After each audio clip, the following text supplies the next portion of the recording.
Next, language focus. All right, so this time, as I have mentioned earlier, in this unit, we will talk about prepositions of place, particularly location. So, what are prepositions?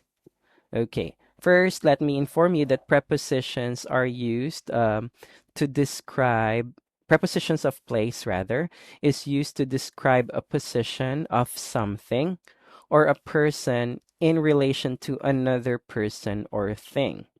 Okay, so of course, this is to be able to clearly describe what you mean. Where is that specific something or someone? Okay, so that's why prepositions of place are very important. Example here, so that you can understand better what I mean. We saw dolphins swimming in the sea. So this would answer the question, where were the dolphins swimming? In the sea. Okay. I stayed at the hotel on the island. Okay, so particularly the hotel is located on an island. Okay, next, they were sitting next to me. Okay, it answers again the question where, because we're talking about prepositions of place. So you can ask, where were they sitting? Next to me. Next to me. Okay, so look at these examples of prepositions of place that are commonly used. Okay, so we have here in, as you can see, the cat is actually in the box. So just remember, like the word inside, it's in. On, okay, the cat is on the box. Under, okay. So these are very helpful for you. These graphics are very helpful for you to understand better. In front of, okay, the cat is in front of the box. So the opposite of in front of is behind. Okay, you can also pronounce the word behind in another acceptable way. It's behind. Okay, behind or behind, they are both acceptable. So here, it's the opposite of in front of.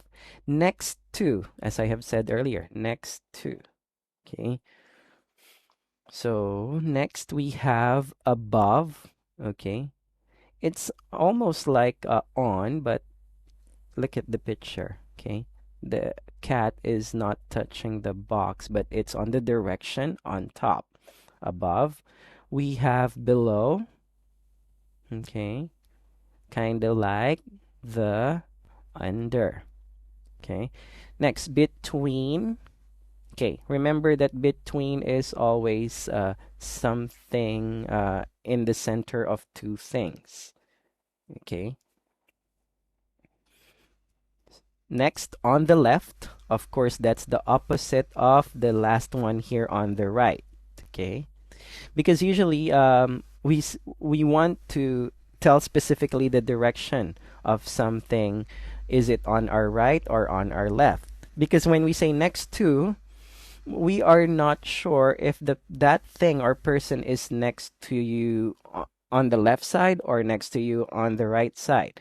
Now here on the left is more particular. Now it's on the left, you know that it's next to you but on your left side, and on the right is also next to you but it's on the right side. Okay, now opposite. Okay, here opposite.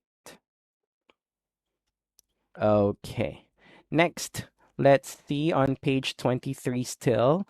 We use a preposition of place to describe a position of something or a person in relation to another person or thing, as I have mentioned earlier. Okay, so look at this graphics here, prepositions of place. Okay, so here on this side, it's more general. On this side, it's more specific. Okay, for example, when you use at, it's very particular. Okay, in is more general, on is in between. Okay, so for example, when you talk about neighborhoods, use the preposition in. When you're talking about cities, always use the preposition in, and also countries, okay, or places with a boundary, okay. So places with a boundary such as border lines. For example, Myanmar, Thailand, they have a land border, okay. So you can use in for places with a boundary. Okay, next, on. You use on for streets or avenues, okay. Pennsylvania Avenue. Islands, okay, you use on. Large vehicles, you use on, okay? Like trains, buses, and ships, you have to use on for that because they are large vehicles. If you're talking about surfaces, also you have to use on, okay? On a flat surface, okay? On the ground, because that's a surface. At, you use at for addresses, so 1600 Pennsylvania Avenue. Here on Pennsylvania Avenue, it's not very specific. Yes, you know it's on Pennsylvania Avenue, but which part? Pennsylvania Avenue is so huge, or it's so long, even. So 1600 Pennsylvania Avenue is more specific now. Okay, it has the number of the street. Just like, for example, you say Sukhumvit Road, it's not very particular. Sukhumvit is very long. Okay, but if you say Sukhumvit 23, then that's more particular. It's the same example here. It's just that the address here is in the United States. Specific locations, home, the corner, okay? So you can say at the corner of 7-Eleven and Soy 23, okay? So at the corner. Okay, or the names of your homes. For example, your condo's name. What are the popular condominiums here? Lumpini, for example, at Lumpini Tower. Okay, that's very particular. So you use at. Okay, or for some points. Okay, like the intersection. Okay, at the intersection of Asok and I don't know what's the intersection of Asok there. Yeah, the Sukhumvit, I think. So you can say at the intersection. Okay. All right. So for points, so places with a boundary and surfaces on, points at. Now, since we have reviewed already about the prepositions of place, let's try this exercise. Okay. Here you have to be able to identify the prepositions of place used in the sentence. Okay. It's very easy, so you don't need the time for preparation. I'll read the sentence and then let's identify together the preposition of place used. Number one, my father visited an old temple opposite a Japanese restaurant. So, which word here is talking about the direction or location of a specific place? That should be the preposition. Okay, so the word there is opposite. Okay, so here, this is the old temple, and opposite the old temple is the Japanese restaurant where his father has visited. Number two, he sat under a big rainbow umbrella on the beach. Which word here is the preposition of place? Okay, that is under. Okay, and there's another one. If you can find it, it talks about the specific place on the beach. All right. Next, number three, the Great Tower was between Democracy Monument and Department Store. Okay, so there are three locations here, or three items. Okay, remember what preposition usually has the three items and something is in the middle. That is between. Okay, so we have the Great Tower, Democracy Monument, and the department store. Okay, so in between the Democracy Monument and the department store is the Great Tower. Number 4, I scanned my passport above the machine. Which word here is a preposition of place? That is above. Okay, remember the cat? It's not attached to the box, but the direction is on top. That is above. Number 5, the backpacker put his cold drink in a paper bag. Okay, the answer is in. All right. So let's review. These are the prepositions of place used for numbers 1 to 5. We have opposite, under, on, between, above, and in. Okay. Now, let's do more exercise so you can understand further the prepositions of place. So let's answer right away all together.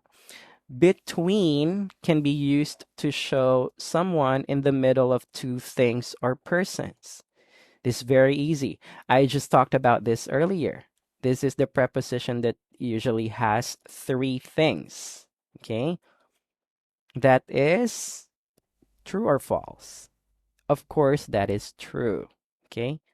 Remember the Democracy Monument and then the department store, and at the center is the tower. Okay? Next, in front of is the antonym of behind. What is antonym? Antonym is the opposite. Okay, so what's the opposite of in front of? Is it behind? That's the question for number 2. So what's your answer? True or false? Of course, that is true. Okay, T. Next, number 3. At is a preposition to address countries. So if you remember the picture on, in, on, at, okay, and at, is it a preposition to use for countries? False. Okay, what's the preposition used for countries? Look at that page so that you will remember the on, in, at. Next, in is a preposition to address general location, such as cities and countries. So remember that picture again of on, in, at. Does it say there that in is a preposition to address general location? Example, cities and countries. Yes, that's true. Okay. And the last one, the preposition of place to address streets and islands is on. Again, let me repeat. The preposition of place to address streets and islands is on. Okay, yes, that's correct. It is true. All right. So copy the answers if you got them wrong. Okay. All right, let's have another exercise here. It is more particular now. We have to use at and on in each sentence. So you may refer to that picture again of on and at to be able to answer this question. For this part, I'll be giving you a minute to complete numbers 1 to 5. 1 minute starts now.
Okay, time is up. Number one, let's answer.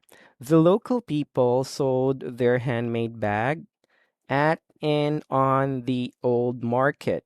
Which one is the correct answer here? Okay, the answer is at. All right, number two. We drank a coconut juice at and on the traditional restaurant. Answer is in. Okay, number three. They watched an amazing magic performance at and on the Brown Avenue. The answer is it's an avenue. Remember that picture on and at. If you're talking about an avenue, it would be on. My grandmother ate a plate of masala dosa at and on the Little India. It's very specific where her or his grandma where or yeah, it's very specific where his grandmother ate a plate of masala. That is at. Okay, number five, at and on Phuket Island, we saw fishermen catching a bucket of fishes. At and on Phuket Island, we saw fishermen catching a bucket of fishes. It's talking about the island. What do you use? That is on. All right. Very good. Okay, so you may copy the answers here if you missed them. All right, now we move on to the reading. Okay, now we have the reading part here for the unit 2. This is the last part, and the reading here is entitled The Best Trip. Later on, we will read the article together with the audio for it. Okay, but before we move on to that, you have another exercise here that you can do by yourself. um, you have to answer the following questions based on your experiences. So I think this is kind of the same in the earlier exercise. Here you have to describe what was your best trip. Did you pass through a difficult part during the trip? Like, were there any challenges for you? Or, yeah, did you have some obstacles during that trip? And if so, that you had some problems or difficulties, how did you deal with it? And number four, what was the best part of that trip that you have had? Okay. So it's also best that you work with a friend next to you, or again, grab a partner to do this together, and you can exchange your experiences by speaking your experience, whatever you have prepared. Okay, so in that way, you'll be able to practice your speaking skills in English. All right, so let's move on to the reading part. Okay, so here we have the title is The Best Trip. And actually, yeah, it is from Rachita from Meander Wonder. Okay, so let's play the audio. Listen carefully. I'll only play the audio once. Swimming with wild dolphins in Kaikoura, New Zealand. I woke at 4 a.m. to a pitch-black hostel room, my 8 roommates all still sound asleep at the early hour. I snuck out on tiptoes to change, crammed a cheese roll in my mouth, and dragged the suitcase holding a year of my life to the Kaikoura Dolphin watching tour office. The moment we dove off the water, I was shocked awake. For 5 seconds, I struggled to breathe through the cold. Then, the wetsuit flooded with water, and I was warm. A moment later, I was face to face with a wild dusky dolphin, one of the smallest species of dolphin in the world. Swimming with it, the All dolphin right, twirled at the so surface that of the water is while it the spun in article spirals beneath for me. The Best Trip. Okay, so I would suggest that if there are some words that you don't understand when you read an article, it will always be best to check the dictionary and check the example sentences so that you'll be able to figure out the meaning of the word. Okay, so now let's take a look at the next page. What is the main idea from the reading passage above? So think of that article again or read from your book and think of the main idea from that passage. Okay? So let me help you with the answer. That is swimming with wild dolphins in Kaikoura. Okay? So that's the main idea of the passage.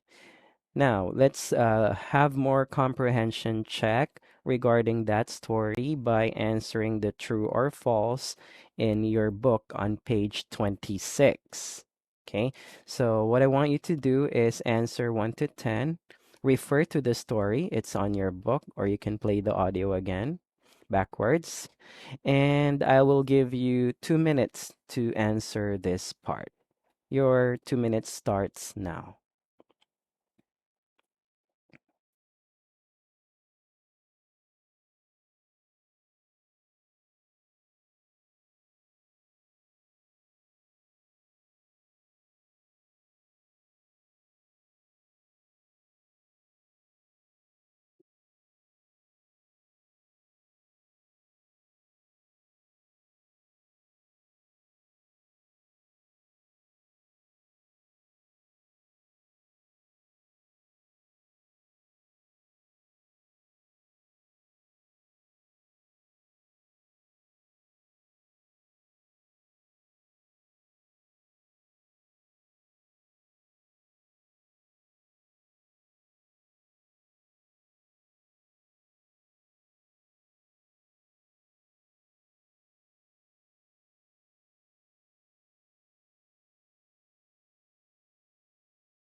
Okay, 1 more minute.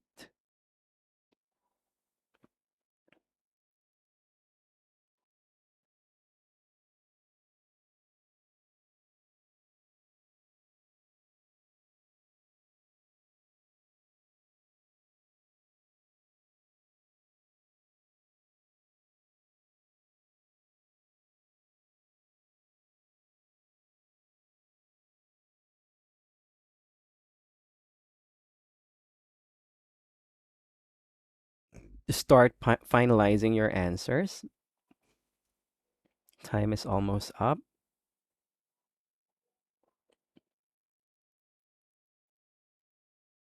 Okay, so now let's answer all together. Number one. Okay, tell me if it's T or F, or write it in your book. She woke up late before swimming with dolphins. Is it true or false? It was actually the first sentence after the title of the story. Answer is false. She actually woke up very early. I believe it was 4 a.m. in this story. Next, there were 9 people in one room. Okay, yes, that's true. That's pretty easy. She sang a song loudly to wake her friends up. Is it true or false? That's not true. Okay. She ate a cheese roll. Was it mentioned in the story? Yes, she did. The water was so warm and dark. It is the opposite. And she wore a wetsuit. Correct, it's true. She saw wild sharks while swimming. No, she didn't. The wild dusky dolphin was the tiniest species in the world. True, she mentioned that. The dolphins made a sound at the surface of the water. It's false. She saw the dolphin twirl at the surface of the water. Yes, she saw that. Okay, so here are the answers. Again, in case you have wrong answers, correct them now. Copy the correct answers here on the screen. Okay, now for your group work, Okay. If you have a chance to do a group here, make a group of 4 or 5 to discuss Rachita's story. That was her trip in with dolphins in New Zealand.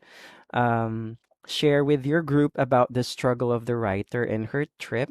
So what were her obstacles or challenges, and find the best moment that she had. Okay, you can use the chart in your book, compare with your friends' answers. So in this way, you can both share ideas with your friends. Okay, and maybe you can defend your ideas as well. All right.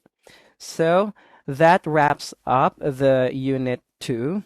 Okay, so don't forget to answer the quiz that will be sent to you by your professor. Okay, so you just check with your professor the links for the quizzes. There will be 2 quizzes for units 1 and for unit 2 that will be for focusing on the vocabulary together with language focus 1, and vocabulary again together with the language focus 2. So remember language focus 1, that will be the past simple tense, and the language focus 2 is about the prepositions of place. Each quiz are the goal of each quiz is to check your knowledge of what you have learned here in Unit 2.